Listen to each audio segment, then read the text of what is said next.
إن الدين عند الله الإسلام.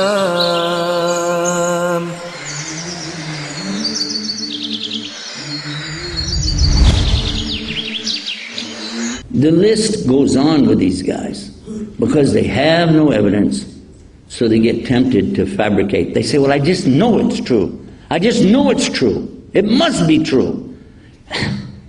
Hey, here's an idea. And yet they will criticize people who believe in God. And yet we started with so many evidences. And all the way along we're talking about just the common sense. But the final thing is this. There's a real easy way for every single human being to test for themselves. Is there really a God? And if so, who is it? And if so, what does he want from me?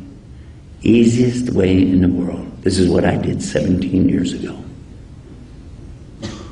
Ask him. Because there's no God. No big deal. All you have to do. I put my head on the ground. You don't have to do that, but I did it. I put my head on the ground and I said, oh God, if you're there, guide me. From that minute, when I raised my head up, until this minute today, never had a doubt. Never had a doubt. I've had a lot of doubts about me. I had a lot of doubts about Muslims. But I have no doubt about Allah. He exists. He is real. He doesn't change. He's not the one with the problem. I am. And what did he tell us in Quran? One of our Egyptian sheikhs who taught us Quran, he told us there was a hadith that Rasulullah said there's an ayah in Quran that Allah never revealed in the previous scriptures.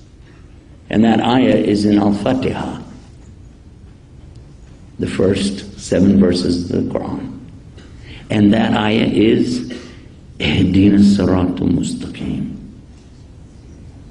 Guide us to the straight path. It's interesting too to note what surah this is by name. Fatiha. It means the opening. And it's interesting because in previous scripture, the closest thing that I could find led me straight up to this conclusion, because as a Christian, and I was a Christian then, preaching Christianity, there's a beautiful teaching that's coming from the Bible said that Jesus said it. Ask and you'll receive. Seek and you will find. Knock and it will be opened to you. And I could figure the first two. Ask. Because I did it. I used to pray. Christians pray. They ask for stuff all the time. And you'll get it.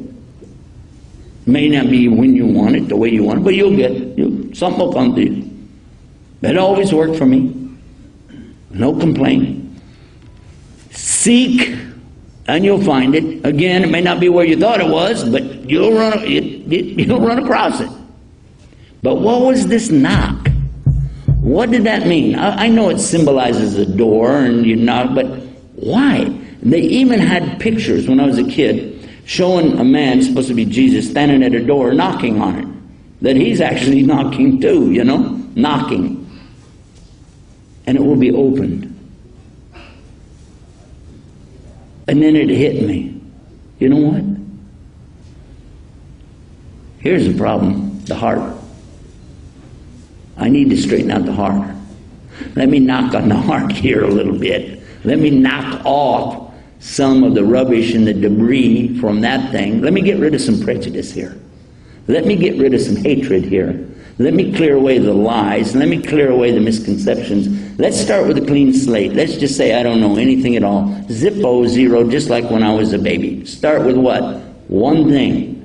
God, guide me. Let that be your litmus test.